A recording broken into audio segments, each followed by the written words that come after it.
Hello everyone, आज हम बात करने वाले हैं एनसीएल सर्टिफिकेट की वैलिडिटी के बारे में कि एनसीएल सर्टिफिकेट जो हम लोग बनाते हैं तो उसकी वैलिडिटी कितने दिनों तक की होती है, यानी कि कितने दिनों के बाद में फिर से हमें रिन्यू करना होगा, फिर से हमें बनाना पड़ेगा।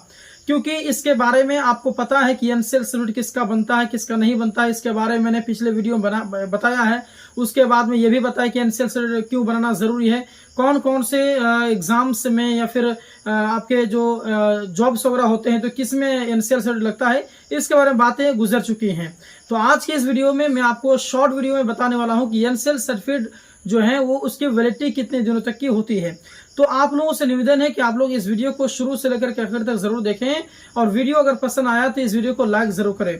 तो चलिए समझते हैं। देखिए, एनसीएल जिसे कहते हैं नॉन क्रीमी लेयर, तो ओबीसी सर्टिफिकेट की वैधता यानी कि वैलिडिटी समय समय पर अलग अलग राज्य और विभाग के नियमों पर निर्भर करती है, ठीक है। लेकिन सामान्य तौर पर अगर देखा जाए, जनरली अगर देखा जाए तो इसके जो वैलिडिटी की बात करें तो केंद्रीय स्तर जिसे सेंट्रल गवर्नमेंट, जैसे यूपीएससी हो गया, एसएससी हो गया, रेलवे हो गया, बैंकिंग हो गया, इसमें जो है यहाँ एनसीएल सर्टिफिकेट की वैधता केवल 1 वर्ष यानी कि फाइनेंशियल ईयर जैसे 1 अप्रैल से 31 मार्च तक ही मानी जाती है।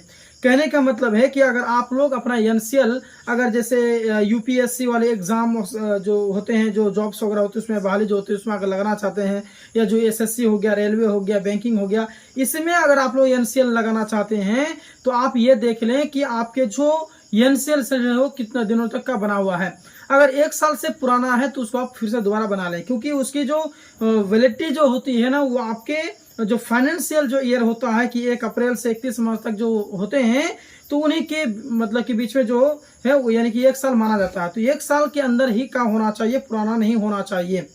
उसके अंदर हर साल नया एनसीएल बनाना जरूरी होता है। किसके लिए भाई? यूपीएससी, एसएससी, रेलवे, बैंकिंग, इसके नजर में, इसके लिए, ठीक है। अच्छा, उसके बाद में दूसरा स्तर की बात कर लें, ये तो केंद्रीय वाला हो गया, जो यूपीएससी, एसएससी, रेलवे, बैंकिंग जो बात कर रहा हूं मैं, ये आपको केंद्रीय लेवल पे है। लेकिन अगर राज्य स्तर पर बात किया जाए तो स्टेट गवर्नमेंट यानी कि जैसे बिहार हो गया, यूपी हो गया, या फिर इसके अलावा दीगर भर्तियां हैं जो कि राज्य स्तर पर होती हैं, तो कई राज्यों में इसकी वैधता 3 साल तक मानी जाती है, कई राज्यों में, ठीक है।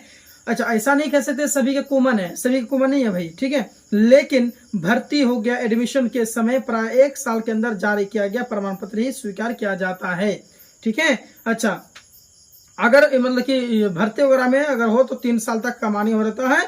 लेकिन भर्ती हो गया, एडमिशन, हाँ वो सेम चीज है, भर्ती हो गया, एडमिशन हो गया के समय 1 साल का ही अंदर का ही क्या जो प्रमाण पत्र ही स्वीकार किया जाता है। ये चीज आपके समझ में आ गया। अगर इसकी सारांश अगर निष्कर्ष की बात कर लें तो रिजर्व जैसे ओबीसी एनसीएल का लाभ तभी मिलेगा जब जो वैलिड सर्टिफिकेट आपके पास हो तभी। जैसे अगर आपके पास में पुराना यानी कि जो एक्सपायर हो चुके हैं वो एनसीएल अगर आप लगाएंगे तो आपको जो लाभ आप उठाना चाह रहे हैं वो लाभ आप नहीं उठा पाएंगे, ठीक है। बाकी आप एनसीएल के बारे में आपकी क्या नॉलेज है, आपकी क्या राय है, आप जरूर कमेंट बॉक्स में बताएं।